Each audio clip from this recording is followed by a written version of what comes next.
Now, the world's greatest minds have tried to answer humanity's biggest questions, with mixed results. So we thought we'd have a go. Welcome to, finally, the meaning of life. Hello, Dave. Hi, Mark. How are you? I'm good. Are you ready to solve or to try and answer humanity's biggest questions? I certainly am, ever ready. Good. So for those of you new to the podcast, we ask the AI what the biggest questions for humanity are, and it comes back with all sorts of stuff. And here's the first one. Right, ready for this? I'm ready, Mark. Hit me. So here's the first question. If a vampire bites a zombie, does the zombie become a vampire, or does the vampire just get food poisoning?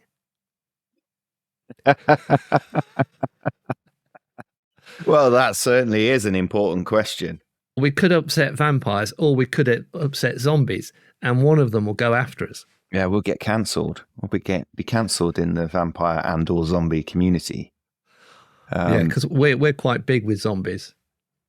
Yeah. Mainly because they're brain dead. So It's just like us, you're saying, really. Donald Trump likes the uneducated. We like the brain dead. I was thinking, in what situation does this happen? You know, the vampire's gone into some upmarket, all-you-can-eat restaurant, and actually, what they've done is they've wheeled out a zombie. The vampire. So you're saying, right? I must have missed this, but you're saying there are restaurants on the high street, probably not the high street, but maybe down some back alley, that cater specifically for vampires. Well, this is the only conceivable way I can think of this happening, Mark, to be honest. Because normally, otherwise, vampires turn up at your door and they knock and you have to let them in, and then they bite you or whatever, make off. Why do you have to let them in? I don't know. This is they always just do some that, don't they? part of the law, isn't it, of vampirism? Yeah. If you don't let them in, then they can't cross your threshold. Unless they coax you out and they say, "Oh, look over there. There's something in your back garden," and you stick your head out the door to look round the door frame, and then they quickly nip you on the neck. Maybe a sneaky vampire would do that. All right, let's try and reenact this, because I'm not sure where you're going with this. But so I'm the vampire, right? Okay, so I knock on your door. Yeah. Hello. My name's Count. Hello, Count. What are you doing, Hello. darkening my doorstep at this hour? Well, I've just noticed some daffodils growing in your garden. I wonder if you'd like to come out and have a look at them. Oh, where? It's easy. I thought that would be a lot harder, but it was quite easy to lure you outside and then drink your blood. Cool. There you go, you see. But a zombie wouldn't do that for several reasons. You know, zombies don't answer the door. They're just rude. So if you go to a zombie's house, maybe they've invited you for dinner, right? And you knock on the door and they just wouldn't answer it. I'm not sure that zombies send out many dinner invites. On tonight's menu, brains. You know. But, yeah, you wouldn't have to think what to cook, would you, if you're a zombie? Pretty straight. I suppose so.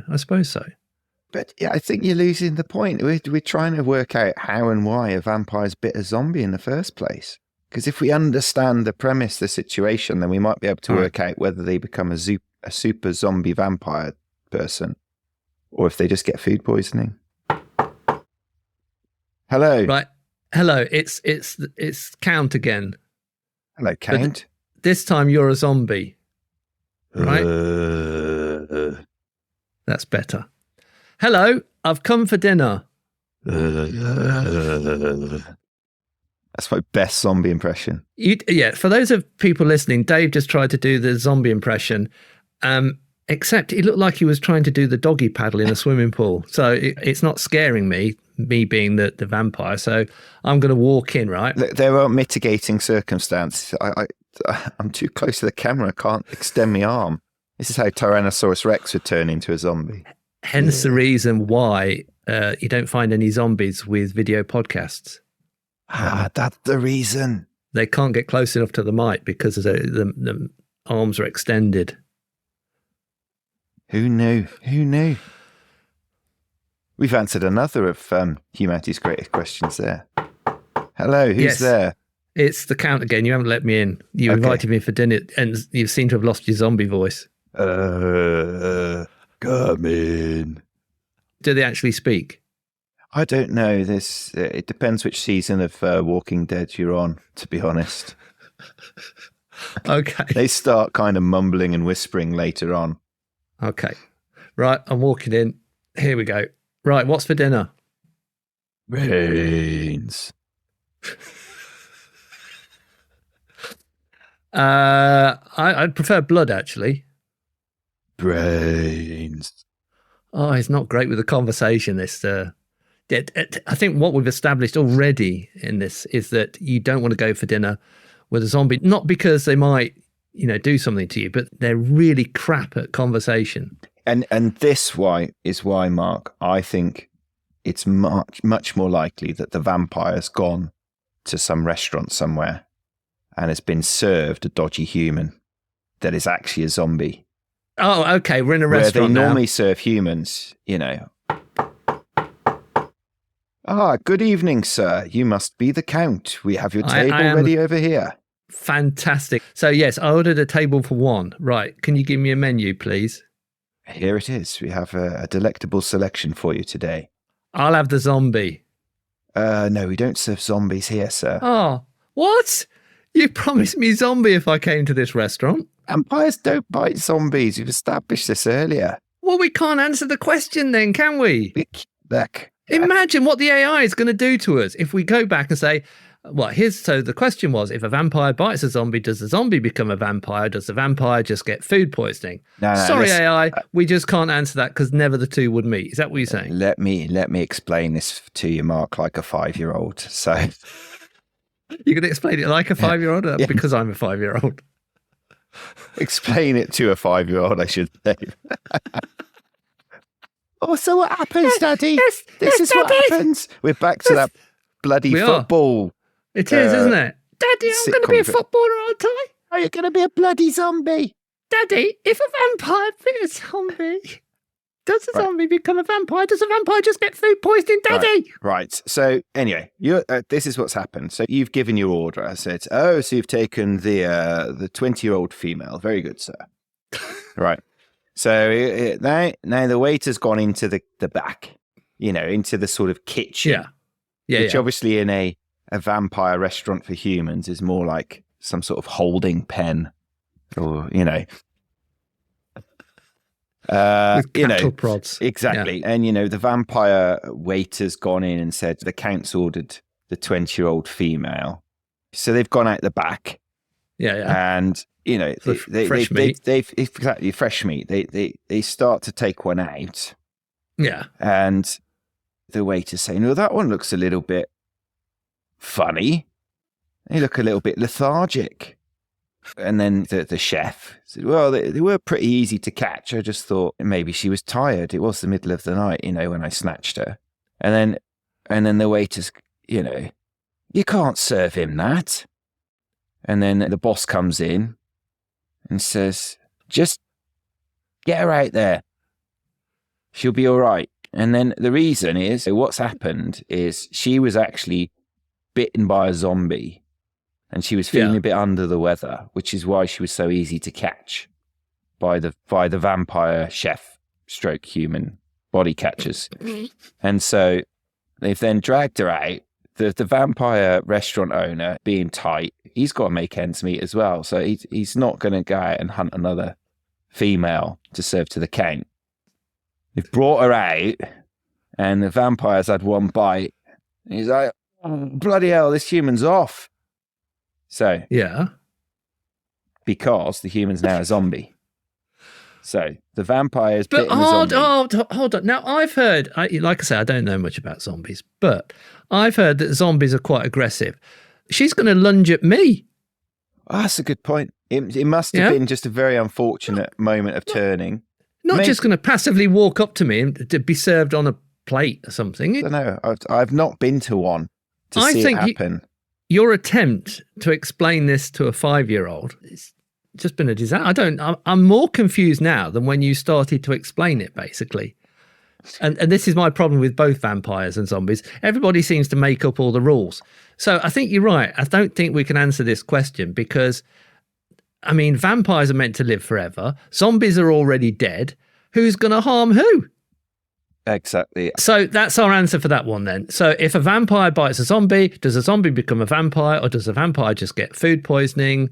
There's no answer to that because vampires live forever, zombies are already dead, and the AI is just winding us up, and it's completely worked because I'm really annoyed now, and I'm going to storm off in a fit of temper. And I don't like zombies anyway because they walk slowly, and I don't see why people, when when people see a zombie, why don't they just run or even just walk slightly quickly? Yeah, I mean, you don't have to be an Olympic trained athlete to get away from a zombie, do you? Do you know you're more into zombies, aren't you? You're kind of a zombie fan. It depends if it's a sort of 28 days later situation, in which case they can actually run. But I don't think they're true zombies, really. They're just infected by rage, literally. But in The Walking Dead, it's not so much the speed as the numbers.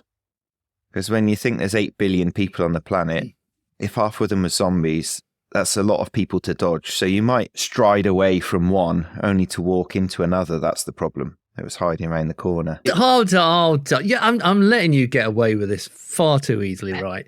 So, well, there's a lot of them. Yeah, but it all starts with one, right? So at some point, that zombie has got to catch somebody. Well, yes, you are. There is that. But I think also the trouble is when there's just one, nobody yet believes that it's a zombie. They just think it's someone maybe with a terrible hangover. How can you not believe it's a zombie, right? Because they're usually blue, aren't they? They've got, as far as I understand it, they're in a state of rotting. So they've got flesh hanging out of them.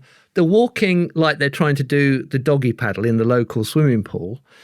And so how could you mistake that for like a normal human being? You go, oh, yes, a zombie. Now, I've got plenty of time. I'll just finish my lunch before I run away because it will take them, 20 minutes to walk up the high street.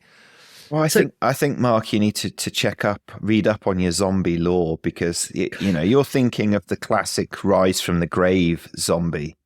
But you can, they've been more dead and buried for a long, long time and indeed flesh hanging off you. But there's also the sort of recently alive, just turned type of zombie, so they don't look quite so bad. It depends how much the zombie that bit you ate of you before they kind of let you be, because that's often the issue. I'm just so confused. Yeah. Now, if you are, this is a serious appeal to listeners now. If you are a zombie or a vampire, feel free to get in touch with us and enlighten us on this issue, because after much discussion, I think we can safely say we're none the wiser. Dave was meant to be the resident expert of zombies and vampires. I mean, I don't want to start a rift between us, but I think he has let us down a little bit there because he's actually confused the issue more than answering the AI's question. So I do apologise on his behalf because I know he won't. So thank you, Mark. Very, very kind. That's all right. That's all right. Next question.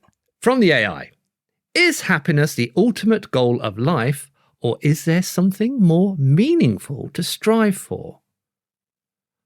Ooh. I thought the AI was supposed to ask us important questions like the vampire zombie one. So define happiness. Define happiness. Let's think of one thing that makes us happy.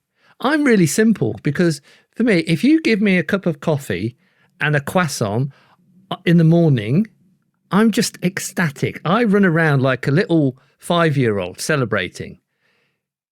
There's something about the croissant. It's the flaky pastry and the way you can move it around in your mouth. But I'm very particular because it has to be buttery. And in the UK, there are a lot of people, just a warning people, okay, if you're looking for happiness and like me, you see it in the croissant, right? There are a lot of croissant out there that aren't very buttery.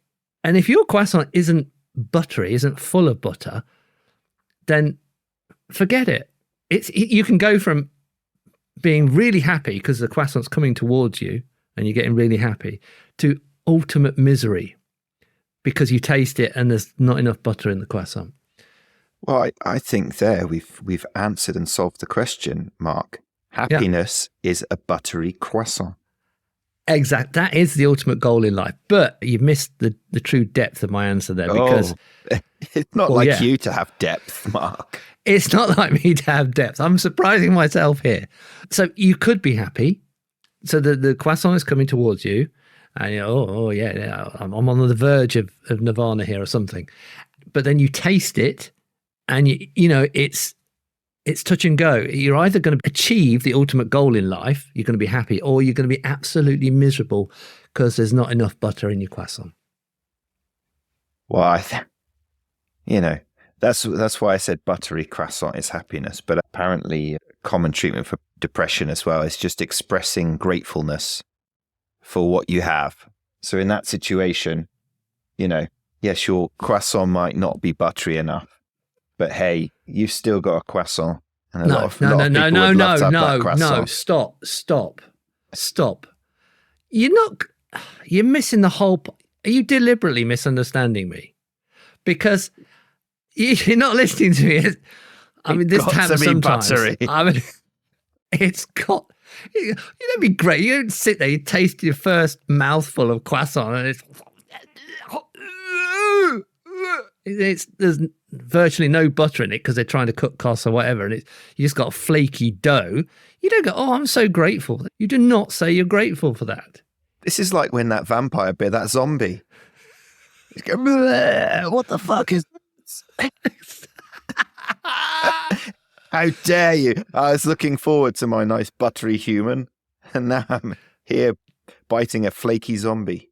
Do you know what? I think, exactly. I think we've just created podcasting history. This is the first time that the vampire biting a zombie has been compared to eating a croissant. Well, go us. So I'm happy. If the AI is listening, I mean, I know the AI does listen, because it listens to everything, reads everything. So what I'm trying to work out what we're saying. The question was, is happiness the ultimate goal of life, or is there something more meaningful to strive for? So at least I'm saying that the buttery croissant is the ultimate goal of life. But beware, it could make you happy, and it could also make you a little unhappy. Very good. Okay. Are you happy with my rephrasing of that answer? I like your answer. It's very profound, Mark. Absolutely. Thank you. Yes.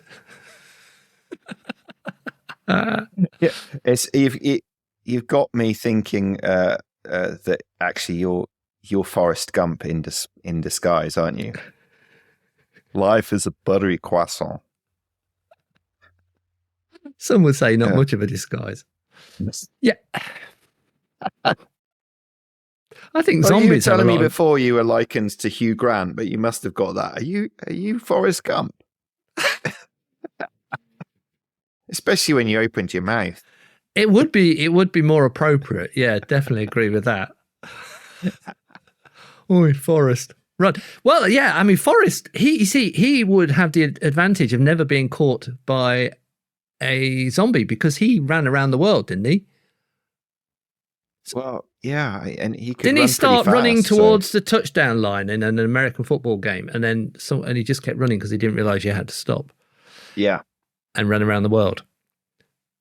So another question we've answered: if you want to get away from zombies, be Forrest Gump. There you go. There you go. Well done. Right, that's another one off the list. Very good. Well done, Dave. Top answering.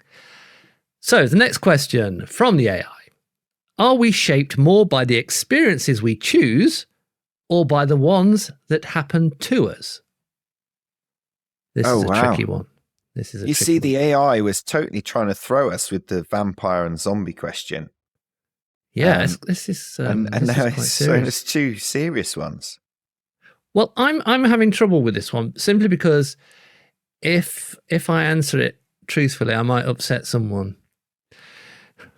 Oh, is this therapy for you, Mark?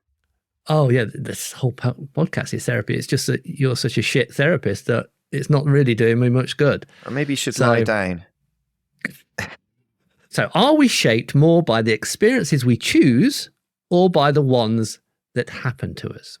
The first thing I thought of, right, was if somebody gifts you an experience for your birthday, right? So that's not something you've experienced. It's something, well, you're about to experience it. It's not something you've chosen. It's something somebody else has chosen for you. Somebody who thinks they're doing an amazing thing by buying you the gift of an event, an experience for your birthday. And so if somebody bought you, for instance, skydiving, so you get to jump out of a plane and jump to the ground, parachute opens, hopefully. But what they don't know, right, is that you have a fear of heights. Yes, you've got a fear of heights. But this person who's been incredibly generous, I mean, they're using this amazing plane and your instructor will be the world champion skydiver. It's cost them, I don't know, £5,000, £10,000. Yeah, £10,000. And you're going, oh my God. If I go up in that plane and I jump out of it, I'm going to be a quivering wreck for the rest of my life. Is this a good friend that's bought you this experience or an enemy? Because it sounds like they don't know you very well. Well, who knows anybody? Ooh. Now you want deep. That's deep, isn't it? Who knows anybody? So if you bought me, please don't. A skydiving experience. Well, I certainly wouldn't pay for an expensive plane. I'd want it to be a rickety old thing, really get you wanting to jump out of it. So let's do, we're quite good at this dramatization thing, aren't we? So it's my birthday. Right? Okay. And you've bought me this present. So. Okay. Mark. Yeah. Happy birthday. Oh, thanks, Dave. I didn't realize he'd remember. I, don't usually remember, but thanks anyway. Well, now you're 32 and all grown up. This year, I wanted to get you something really special, Mark. So I wanted to get you an experience, something that you'll remember for the rest of your life. So here you go. Open it up.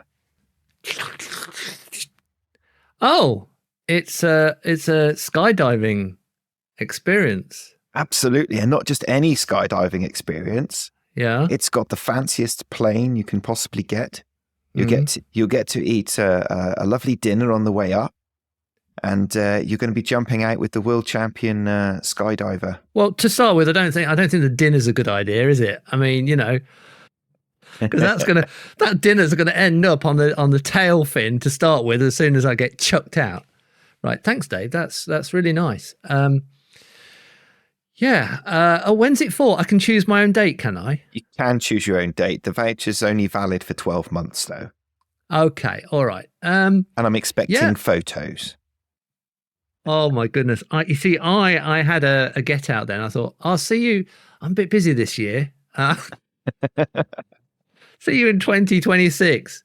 But I will do the skydiving definitely. But now you want photos. Dave, I've got something to tell you. Oh, what's that, Mark? Now I know this is present, don't you? I do love the present. It's non-refundable as well, isn't it? It is, and I spent so long choosing it. You actually got an overdraft as well, didn't you, to get it? I did, and I sold a kidney. Have you got another one? I've got one left, but don't sell that one. Another skydiving experience. Dave, I've got this fear of heights, Dave. Now you see, Mark, I knew that, and I thought, what better way to get you over this fear of heights than for you to jump out of a plane at several thousand feet? Dave, I've got another plan, right? How about the plane flies at 20 feet? I think I could just about jump out at 20 feet. Well, that's quite. I think it's still probably suffer some minor injuries there. Well, it'd have to be going at quite a low speed as well, so it'd just be like jumping off a chair, I suppose. Is that possible, Dave? Is that is there a kind of skydiving where you jump out at 20 feet? That's still like 6-7 meters. It's going to be pretty sore. All right, Dave. But we can Dave. Why don't you jump out the second story of our house and we can see how that goes. But anyway, yeah. So Dave, I'd just like to say I really, really appreciate our friendship. I really do. And because of that, I'm gonna jump out of a plane, okay? Because I don't want this to affect our friendship. So I'm gonna do it, even if it mentally destroys me for the rest of my life. Okay, I just want you to know that there is a danger of that. But you've sold a kidney, you've gone into your overdraft. I appreciate that. Yeah. So I'll jump out of a plane. Okay. Oh, I'm so happy to hear that, Mark. Thank you. Why couldn't you have got me a book token like everybody else or something like that? I like books. You don't have to spend $5,000 in book tokens. And what if the parachute doesn't open? That makes you a murderer. No, it doesn't. It makes the parachute company liable for negligence. It's completely different. There's a trail of evidence, right? There'll be a receipt somewhere. Court, Mark. Well, I won't be able to sue you, will I? Because I'll be dead. Well, normally the person who's died doesn't end up suing or pursuing their murderer for murder. It's usually it's usually the state, the government, whatever. So you can do the podcast on your own. That's what it is. Yeah, I get it. Yeah, that's it. And actually, talking about murder, as you do. So the question was, are we shaped more by the experiences we choose or by the ones that happen to us? Right? So if you're murdered, that's something that's happened to you. And that's pretty drastic, isn't it? That's going to shape you more than anything you do yourself. Yeah, that's a certainty. Yeah, yes, definitely. Yeah. Done. So there we go. It's by what happens to you rather than... Yeah, agreed. Well, it is. In all seriousness, it is, right? Because the thing is, the experiences you choose don't often put you outside your comfort zone. As we just discovered, you would have chosen not to go skydiving, and maybe you'd have loved it. Maybe you'd have hated it, and you'd have been mentally crippled the rest of your life, as you said. Well, that certainly shaped you. I can see your eyes going wild. At the very thought. Please, just don't. No, anybody, please don't buy me that. I love you all, but just I'm going to crowdfund you one of them. I'd get a full-size cardboard cutout of me and put a parachute on its back, chuck it out of the airplane. Oh, right, on to the next one, because I can't even bear thinking about the consequences. Yeah, and I know, look, to the skydivers out there, I know it's very safe most of the time, but I do hear in the news occasionally one of those things doesn't open. You know what I need now? I need a croissant. 4 people off skydiving. All of our listeners are now. We've upset skydivers. We've upset zombies. We've upset Count Dracula. Yeah. Oh well. There's still cat lovers. So, next question. Why do we say slept like a baby when babies wake up screaming every few hours? Okay. So we're back to the important, profound questions. It is a great question, because normally sayings arise because of stereotypes and things that commonly happen, but this is like completely the opposite. Unless, like, when did this saying come into being? Maybe babies just used to be better behaved. Yeah, maybe people used to give them more drugs. That might be it. It's probably when more Calpol. Brandy. It was, right. Brandy, of course they did. Yes, because the water was too dirty to drink. So that's it. Yeah. I have a real beef with babies. They're bastards. Oh, totally. I mean, what's there to cry about? You lie around all day. You get fed whenever you want to. It's only going to get worse from there onwards. So we're back to the happiness question. It should be bloody happy. Happiness is a baby being able to shit your pants whenever you want to. You'll get there, Mark. I believe in you.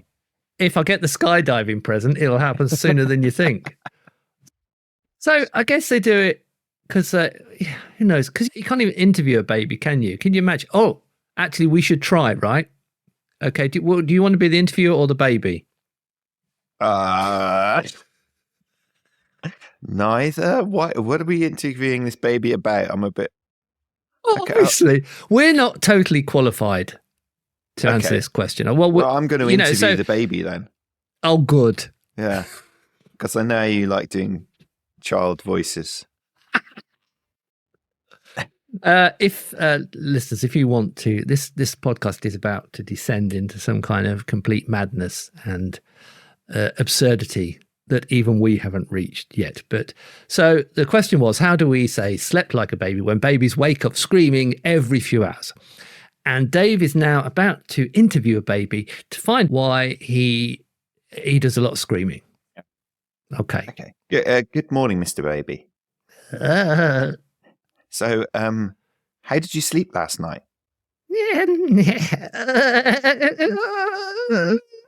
Very good. Well, your parents were actually telling me that you were screaming like a howling banshee.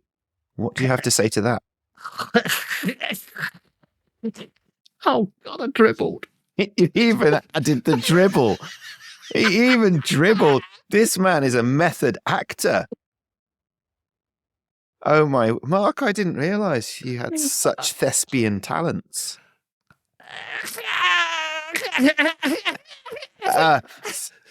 Sorry, baby Mark. Are you shitting your pants? So there you have it. A lot of questions answered. I hope that's at least got you thinking about these questions, listener. And we will see you next time when we attempt to answer more of humanity's most gripping questions. So it's goodbye from me, and it's goodbye from me.